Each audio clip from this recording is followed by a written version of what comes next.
There was a girl that I asked once to dance. I danced with her once, and then the next time she said she couldn't dance, and then she asked someone else to dance. So it was like a slap in the face for me Yeah. because I didn't know it was that bad. Yeah. So I had to go and learn. Yeah. Yeah. Ladies, do you see what happens when you turn us down? No, I'm just kidding. That's not your fault. That's something us men have to get over.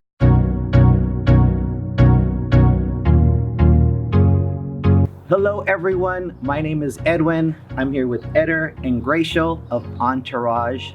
It is my job today to pick their brains and give you guys a little bit of insight into what makes this group so special. So stay tuned.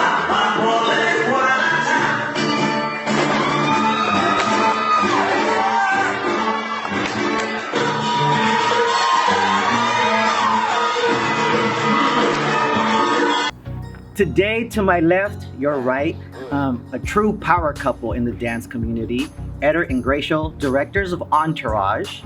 How are you guys doing today? Doing good? Doing good. Doing good? Doing Yeah. good. Doing All good. right. Gracielle, thank you so much for hosting us. We're here in the beautiful Chino Hills. If you can't see the backdrop, pretty much it's the IE. So if you ever want to go to the IESocial, just stick to that road back there and you'll eventually get there.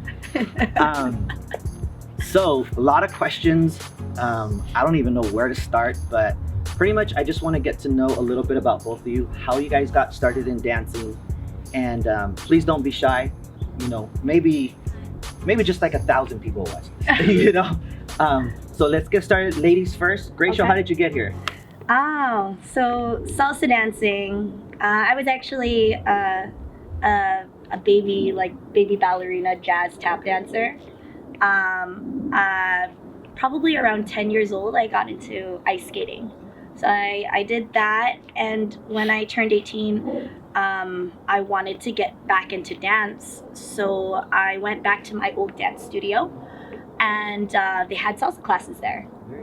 So I took a salsa class. It was one of those, all women dancing, and there was like one male instructor, and he said, salsa dancing isn't just in the studio. There's a bunch of clubs that you go to, and it's actually a social dance. I didn't know. Very cool. So I looked it up online, and at the time I saw that the only club that I could get into, 18 and over, was Granada. Wow. Okay. So I went to Granada, but I was still a figure skater.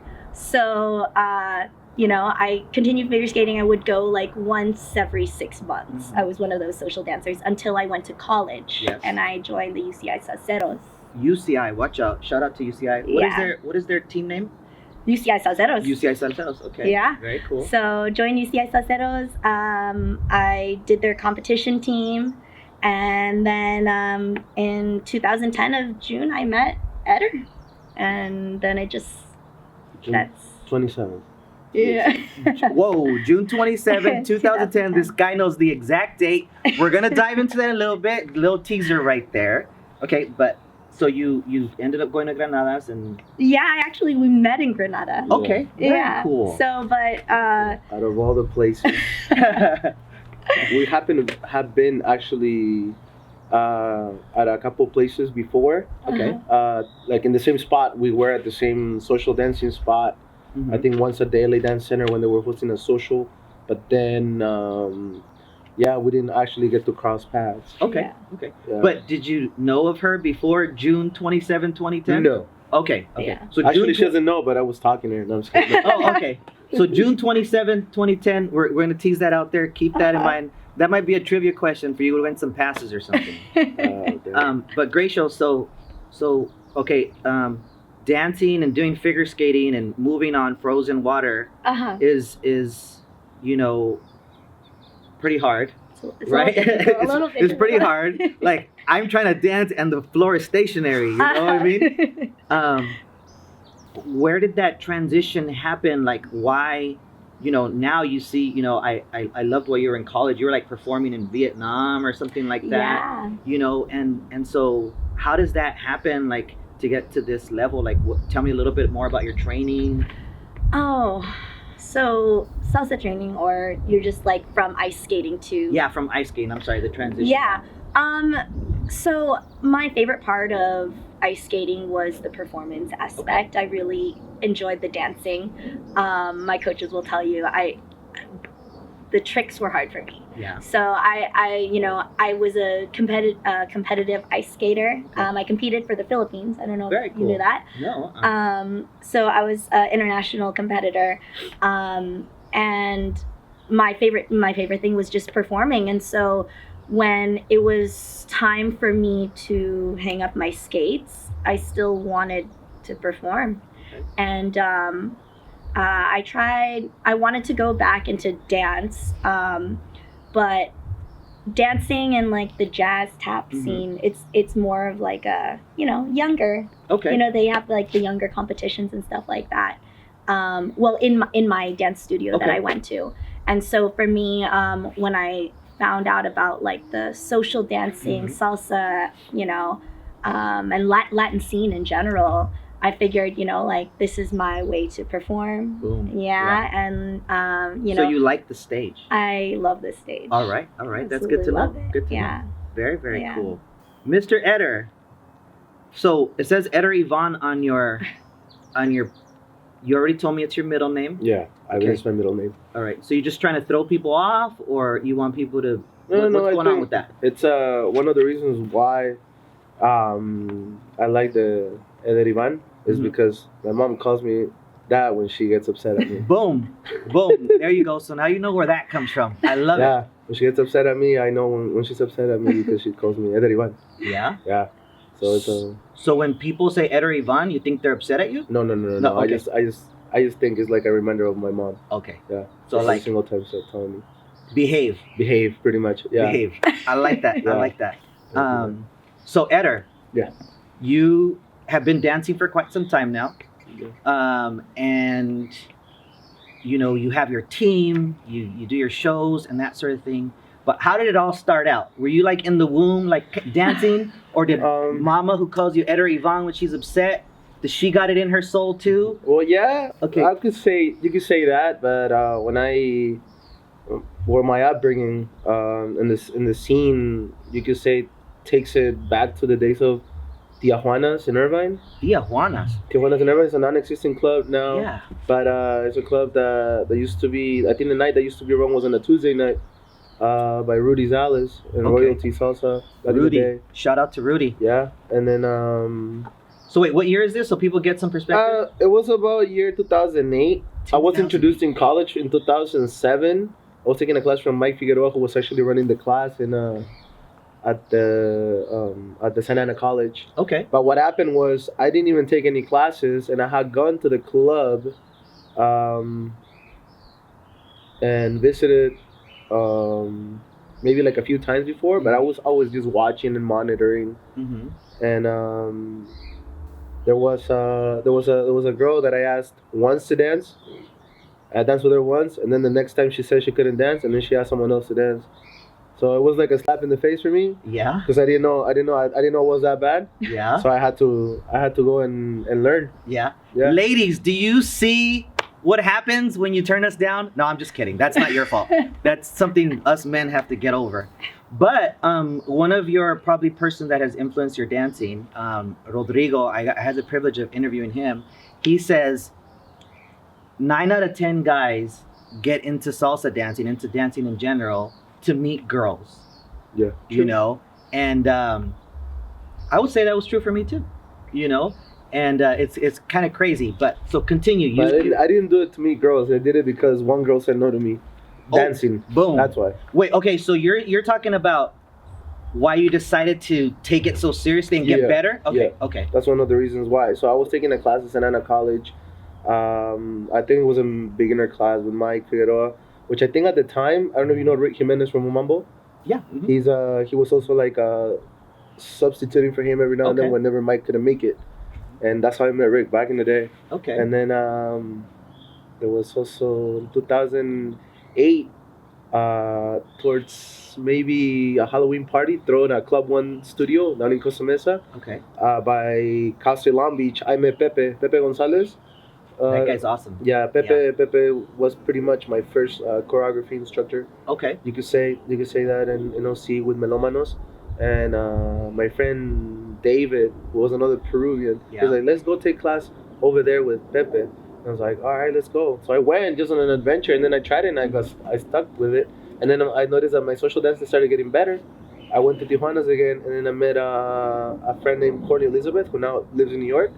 And she brought me to Los Rumberos after maybe like 3 months after that Halloween party. So maybe talking about Los Rumberos under Vasquez? Francisco Vasquez. Wow. Yeah, Francisco Vasquez is also one of my teachers. Okay. One of my teachers, very influential. He was the first person that told me, he's like, don't stop learning, keep learning.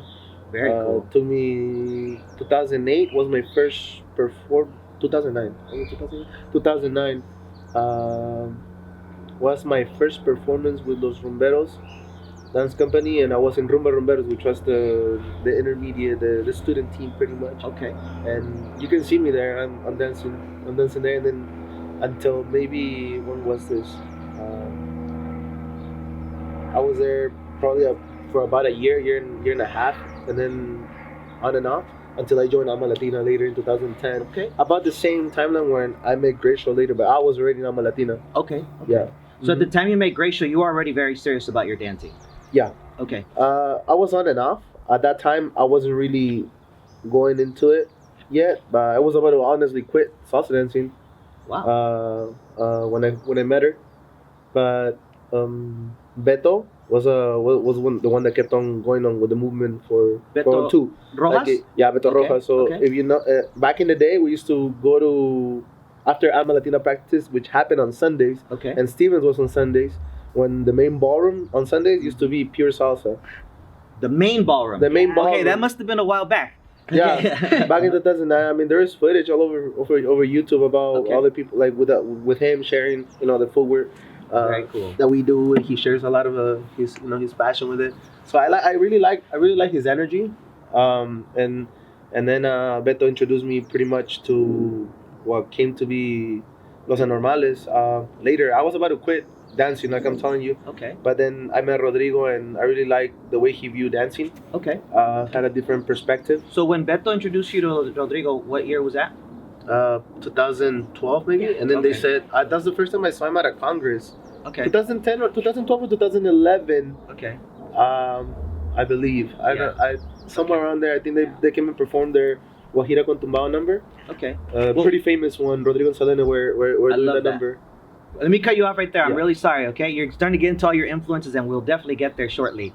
But what is it that took you into that salsa class? Like, were you already a dancer before? Like, did you, get down to merengue or hip-hop, or were you a break dancer? I really liked reggaeton at the time. Oh, damn. Evie Queen?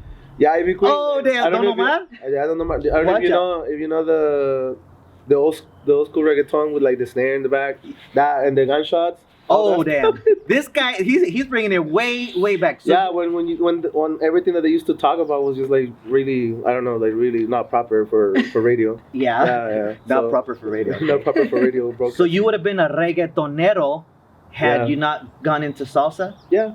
Okay. Because I used to frequent Latin clubs that were mainly South American. So I used to go to La Diosa nightclub, which actually changed spots here and there. Uh-huh. But I wasn't to that scene South American, because I'm from Peru, so it was I knew a lot of Peruvians here locally, and we used to just go together all the time. Very, very cool. Mm-hmm. Thank you so much.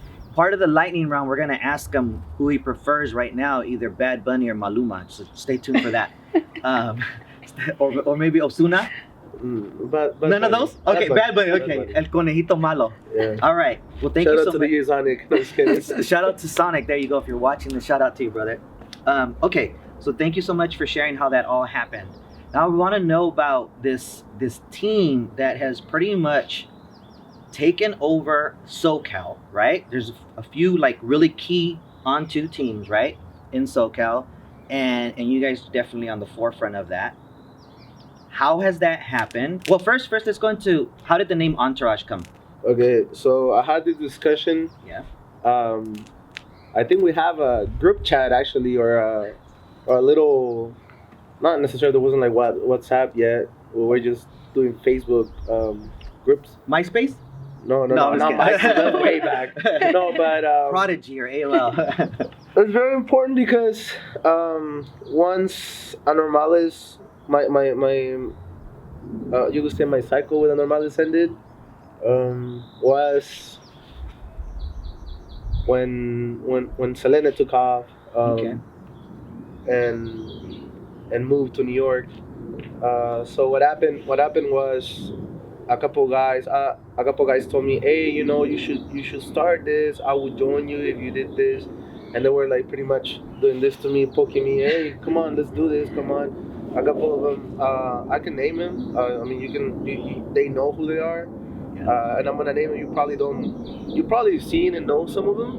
Okay. So I'm gonna go ahead and tell you who their names are. There were a few people that were interested, but only about 6 started with me in the company. Wow. Uh-huh. And I believe our very first show was at I actually did the routine first by myself, and then I actually but we'll go into detail about that later. Their names are Garrett Myers, Joey Chavez, who's still with me up to this point. He's in the pro am team now. Wow. DJ Nestor from Very cool. from Original Mics, Yeah. with Luis Melchor, which was and Sergio, we call him Chapulin. He's a short guy. He's really cool, but they used to be my buddies back in the day, and we were working towards something. They were all at different levels, of course, so the routine was pretty much an open level routine. It wasn't anything professional or anything like that. Mm-hmm. The professional level, but it was really, they really enjoyed it, and really exemplified what we wanted to project with that routine and the style that we wanted. Very cool. Which was pretty much musicality, a little bit more type of like with an attitude towards the crowd, a little bit like a good attitude, good like, hey, like type of like, hey, here we come with a fresh style or something like that. Yeah. They try to emerge and still trying to mix musicality aspects with encompassing what at that point Garrett had to bring it to the table, which was breakdancing. And there were only like 6 guys, so 6 guys that actually performed at that point, that routine. Very cool. Our first performance was at the LA Summer Bachata Festival 2015. Wow. Yeah. So if you were there, you got to see the first Entourage. Yeah, it was on a Sunday. It was on a Sunday, and then at the same time I was also performing with Vince, the Que Se Sepa number. But it was then and there. Yeah. Bruno? And Bruno, there you go, Bruno. Boom. Thank you. Bruno, who actually owns a tire shop. Bruno Benavides, if you ever need tires, Good don't to go know. with him. No, I'm just kidding. Oh, damn. You don't go. I'm messing around. Bruno, here No, we go. Bruno's really cool. He's a guy, actually, he's Peruvian too. Okay. He's from Arequipa, from the southern region. Mm-hmm. Yeah. Mm-hmm. And we're gonna talk a little bit about that culture and how important that is. Yeah. But where does the name come from? I'm hearing in there it's somewhere. Yeah, it comes from the guys. Okay.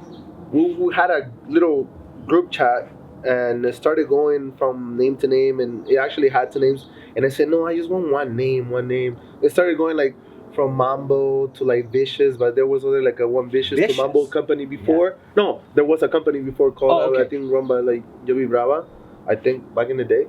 And I was like, no, it sounds too much like them. Mm-hmm. Let's make it like one word. And I was like, oh, how does Mambo, like, you guys are pretty much my entourage right now. And then it started coming together. And then Garrett was the one that brought it up. Garrett Myers, white guy, breakdancer. He's like, hey, what would be cool if we put this in the front, the On2, like On2, and then Orage at the end. And it's really cool. So that's the guy that okay. Yeah, it was Garrett. Did it have anything to do with the show? What is that show called? Something Entourage. Yeah, no, right? No. Okay, nothing to do with the show. No. Okay, so no copyright infringement.